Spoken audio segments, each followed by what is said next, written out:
Surya's TV good evening news. ఒక్క chance అంటూ అధికారంలోకి వచ్చిన జగన్మోహన్ రెడ్డి రాష్ట్రాన్ని సర్వనాశనం చేశాడని తెలుగుదేశం పార్టీ రాష్ట్ర ప్రధాన కార్యదర్శి మాజీ మంత్రి దేవినేని ఉమా పేర్కొన్నారు.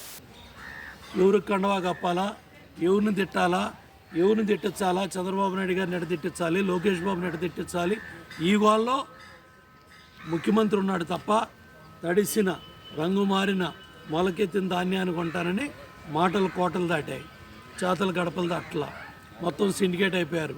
వాళ్ళకి ఇష్టమైన వాళ్ళకి రేట్ ఇస్తున్నారు, ఇష్టం లేని వాళ్ళకి గొంతుకు వస్తున్నారు, సంచులు ఇవ్వట్లేదు. బస్తాకి 200, 300, 400 నష్టపోయిన రైతాంగం ఇవాళ కృష్ణా జిల్లాలో ఉన్నారు, ఎన్టీఆర్ జిల్లాలో ఉన్నారు. ఇది చాలా దుర్మార్గం. ముఖ్యమంత్రి కళ్ళు తెరవాలి. వ్యవసాయ శాఖ మంత్రి మొన్న వచ్చాడు, గోడౌన్ ఓపెన్ చేసుకున్నాడు, సొల్లు కబుర్లు చెప్పి నేను ఉద్ధరిస్తున్నా అని చెప్పి వెళ్ళిపోయాడు. అసలు కనీసం పత్తి మార్కెట్ యార్డ్లో దోపిడీ జరుగుతూ ఉంది. వైసీపీ నాయకులే అర్ధరాత్రి తీసుకొని సీసీఐతో కొనిపించుకుంటా ఉన్నారు. సామాన్య పేద రైతు ఏమో 4,800కి గ్రామాల్లో కొట్టేస్తుంటే ఏ నాయకుడు, వైసీపీ నాయకుడు కానీ, ఎమ్మెల్యే కానీ, ఎంపీలు కానీ, ఎవడు కానీ మాట్లాడే పరిస్థితి లేరు. ఏ గోడ దూకాలి, ఏ పార్టీలో చేరాలి, ఏ పార్టీలో చేరి మళ్ళీ ఎమ్మెల్యే అవ్వాలి, ఎంపీ అవ్వాలని ఈ కక్కుర్తి కార్యక్రమాలు తప్ప గ్రామాల్లో రైతు కన్నీళ్లు పెట్టుకుంటున్నాడు, ధాన్యం దోపిడీకి అవుతున్నాడు. ముఖ్యమంత్రిని నిలదీయాలి, ముఖ్యమంత్రిని ప్రశ్నించాలనే జ్ఞానం ఎవరికీ లేదు. వాటి వాళ్ళ కష్టాన్ని వాళ్ళ ప్రభుత్వ అధికారులు చెప్తున్నారు. కేశినేని నాని చాలా అహంకారంతో మాట్లాడారని కేశినేని చిన్ని అన్నారు. పార్టీ కార్యకర్తలు అంతేగాని మనం ఎప్పటికప్పుడు డబ్బా కొట్టుకోకూడదు. నా స్థాయి అది కానీ మీ స్థాయి మీరు తెలుసుకోండి. ఇక లాస్ట్గా చివరిగా నేను చెప్పదలిసింది ఏంటంటే, ఇవాళ ఆంధ్రప్రదేశ్ ప్రజలందరూ అమరావతి ఎప్పుడు రాజధాని వస్తుందా, చంద్రబాబు నాయుడు గారు ఎప్పుడు వస్తారా, అమరావతి రాజధాని చూసుకుందామని, ముఖ్యంగా విజయవాడ ఎన్టీఆర్ జిల్లా ప్రజలందరూ ఎప్పుడెప్పుడు అమరావతిని చూసుకుందామని కోరిక బలంగా నాటుకున్న వేళ మీరు అనేదేంటి, అమరావతి ఒక వేస్ట్ అన్నట్టు మాట్లాడారు. మీకు ఇంతకన్నా దౌర్భాగ్యం మీరే చెప్పారు చాలాసార్లు. జగన్ ఒక అవినీతిపరుడు, అమరావతిని 3 రాజధానులని అమరావతిని చెడగొడుతున్నారు, ఇట్లా రకరకాల వ్యాఖ్యలు చేసిన మీరే ఇవాళ వచ్చి అమరావతిని ఇక్కడ వేస్ట్ 3 రాజధానులే ముద్దని మీరు జగన్ని కౌగులించుకుంటే ఇంతకన్నా దౌర్భాగ్యం ఇంతకన్నా లేదని నేను అందరికీ సవినయంగా చెబుతూ, ఇటువంటి మా కుటుంబంలో జరిగిన విషయాలన్నీ అవి మా వ్యక్తిగతం, పార్టీకి ఎటువంటి సంబంధం లేదు. పార్టీ రాకముందు నుంచి ఈ విషయాలు జరుగుతూనే ఉన్నాయి.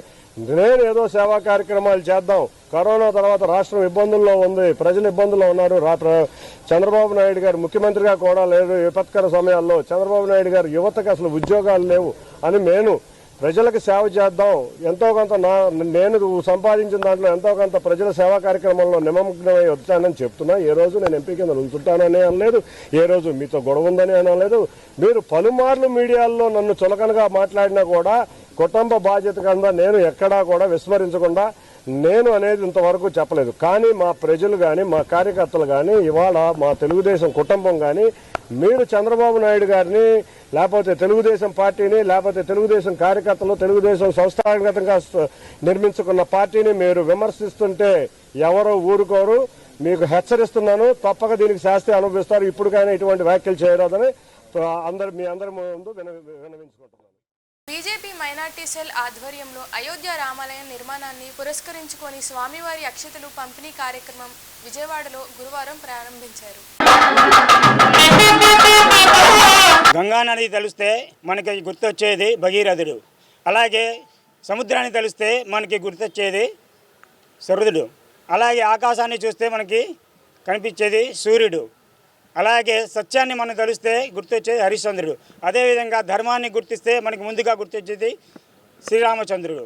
అట్లాంటి మహాపురుషులు, మహా యుగ పురుషులను ప్రభవించిన ఇక్ష్వాకు వంశంలో కులతిలకుడే శ్రీరామచంద్రుడు. 500 సంవత్సరాల కళను ఏదైతే సనాతనులు ఉన్నారో వారి యొక్క కళను నెరవేరబోతుంది.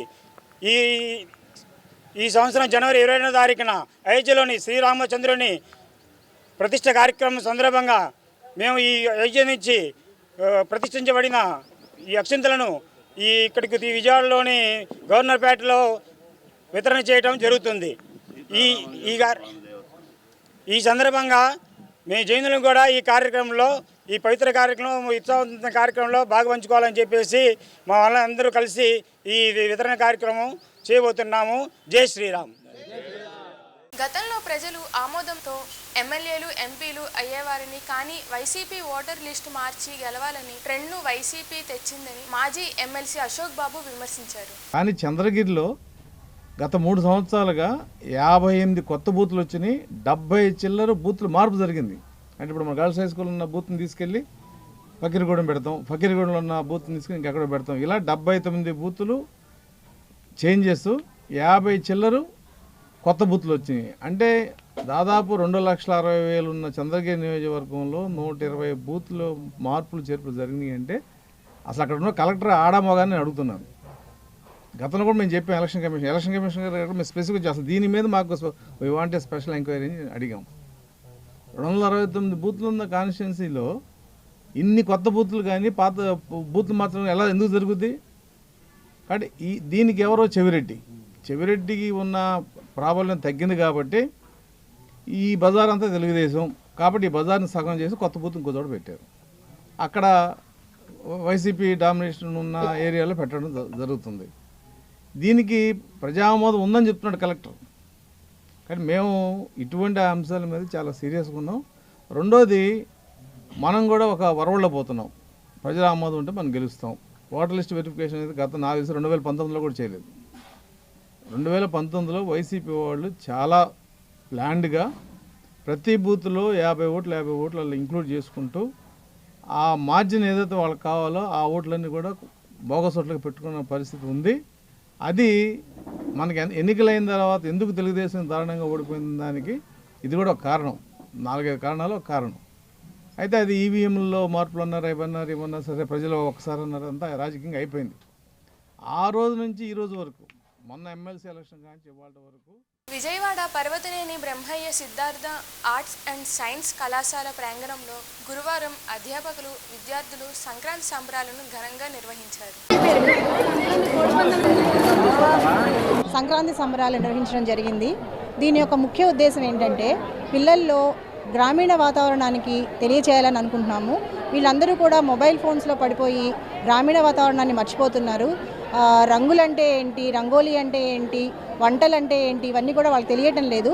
కాబట్టి ఈ పోటీలన్నీ వాళ్ళకి పెట్టి వాళ్ళల్లో సాంప్రదాయాన్ని, ఆచారాలని ఇంకా ముందుకు తీసుకెళ్లాలని చెప్పేసి మేము కోరుకుంటున్నాము. ఈ సందర్భంగా మేము పిపి సిద్ధార్థ కాలేజ్లో రకరకాల క్లబ్బుల ఆధ్వర్యంలో రంగోలీ పోటీ పెట్టాము. తర్వాత కైట్ ఫ్లయింగ్ ఒకటి పెట్టాము. తెలుగు అమ్మాయి తెలుగు అబ్బాయి పోటీ పెట్టాము. వీటన్నిటి ద్వారా ఏంటంటే ఈ విద్యార్థుల్లో ఆచారాలని, వ్యవహారాలని ముందుకు తీసుకెళ్లాలని చెప్పేసి మేము కోరుకుంటున్నాము. పార్టీ జెండా నీడను ఉండి ఆ పార్టీ జెండాతో గెలిచిన వ్యక్తులు ఆధారపడుతుందని అనుకోవడం అవివేకమని ఎమ్మెల్యే గద్దె రామ్మోహన్ ఎంపీని ఉద్దేశించి వ్యాఖ్యానించారు. అది వాళ్ళు ఏం కొత్త కాదు. ఎన్టీ రామారావు ఉన్నప్పుడే ఆయన దగ్గర పదవులు పొందిన అనేక మంది ఆయన మోసం చేసి వెళ్ళిపోయిన వాళ్ళు ఉన్నారు. ఆ రోజున పివి నరసింహరావు గారు ప్రధానమంత్రిగా ఉన్నప్పుడు ఎంపీలను సగాన్ని చీల్చి వాళ్ళ స్వార్థం కోసం ఆ రోజున వాళ్ళకి బలం తక్కువ ఉందని వాళ్ళందరినీ మభ్యపెట్టు ప్రలోభపెట్టి ఏదో జరిగింది, వాళ్ళందరూ వెళ్ళిపోయారు.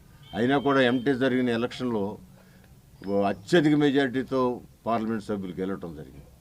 సో ఒక వ్యక్తి వెళ్ళినా, ఒక వ్యక్తి పార్టీలో మనం ఆ పార్టీ నీడన, ఆ జెండా నీడన ఉన్నామని అనుకోవాలి తప్ప ఆ పార్టీ జెండా కింద మనం ఉండి ఆ జెండా అంతా నాదే, నా మీదే ఆధారపడుతుంది అనుకుంటే అది అవివేకం.